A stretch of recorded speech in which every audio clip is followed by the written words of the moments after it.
Today we've come to Staunton Harold Reservoir.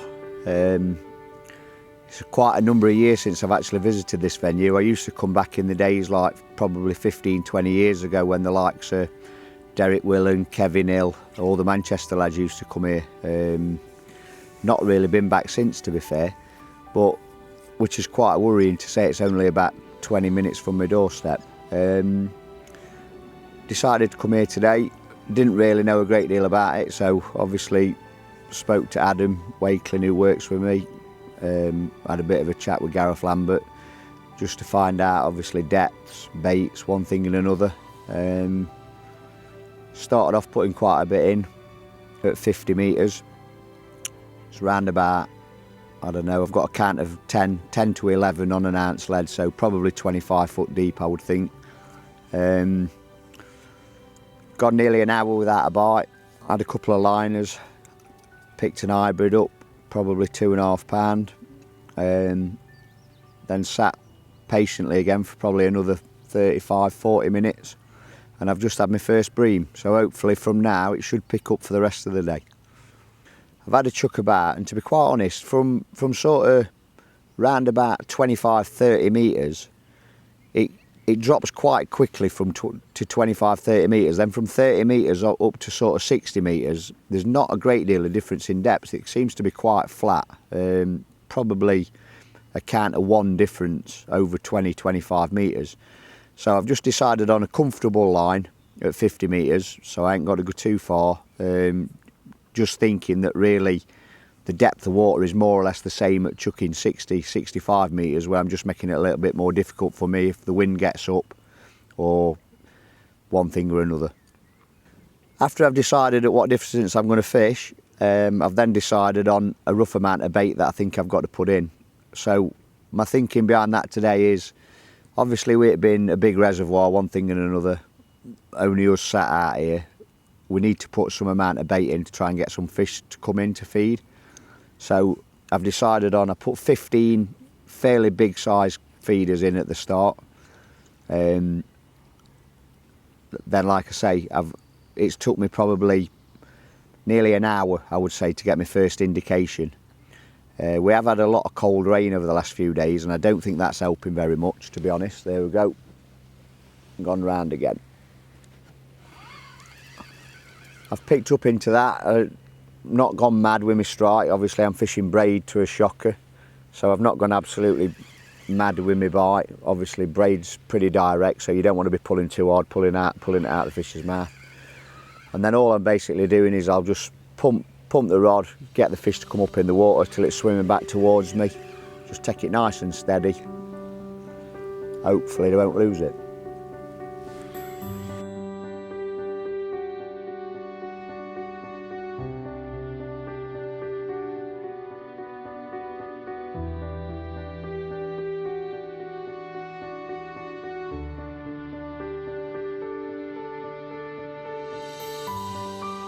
So today, bait wise, what I've bought with me is I've bought 3 pints of casters, a kilo of worms, some dead red maggots, some sweet corn, some micro pellets, and also my ground bait. The ground bait mix for today that I've bought is more of a sweet mix rather than a fish meal mix. And the only reason really that I've done that is because obviously I've spoke to a few people who seem to think that sweet was a little bit better for catching skimmers and one thing and another. When I've started to pre-bait, I've heard on the caution with worms a little bit. I've chopped some worms and put a few through, but I haven't gone mad with worms. I've put more casters, maggots and micro pellets through, and then just capped it off with ground bait. What I've found is from the off today, it's been quite difficult, to be fair. Like I say, I've gone nearly an hour without a bite, which isn't a bad thing when you're doing this sort of fishing. I'd normally say that between an hour and a half is a good time to catch one. If you go anything over 2 hours, that's like sort of a cut-off point sometimes. But what I've found today is I've started putting quite a few particles through, putting maggots through, casters, few worms, not many, a few bits of corn, few dead maggots, and I started on maggots on the hook. But to be fair, all the fish I've caught up to yet have all been on worms. So since I've started catching on worms, I've started to put more worms through the feeder, and it has started to get more indications in my peg since I've started doing that. So today, tackle setup wise, starting with a rod. Today I'm fishing with a 13-foot essential feeder, distance feeder. It's a great piece of kit. The thing with this rod today, while I've set it up, what I find is if you're going somewhere on a big reservoir where weather conditions can change quickly, then I just like to make sure that I'm going to hit the same distance every time. So I'd rather overman my rod than actually go under. So I know that no matter what happens today at 50-55 metres, if the weather turns, if the wind starts to blow in my face, across me or whatever, I know that I'm going to reach where I need to be with this rod. Braid wise, I'm fishing at 010 prototype braid, what's not actually come out yet, but it will be out soon. It's really good, it's durable, it sinks really well, and having used it a few times, it seems lovely to cast. It comes off your reel lovely. You can't really hear that it's like a normal braid. You can hear it coming off your reel. You don't really hear the noise of the braid coming off. Down to the other end, I'm fishing a 10-pound shocker off my braid, and all I'm fishing then is just a twizzle loop.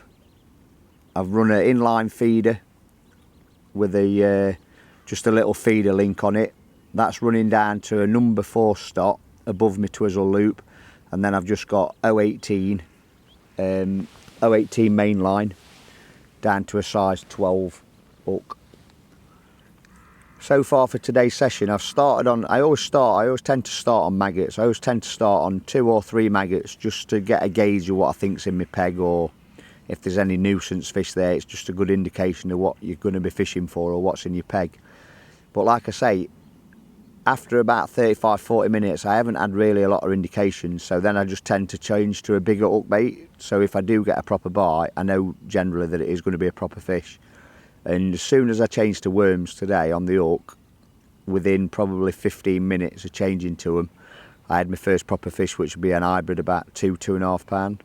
What you'll tend to find as well on a lot of venues what are deep, like Staunton is, sort of chucking into the depths that we're chucking into, round about 25 foot possibly.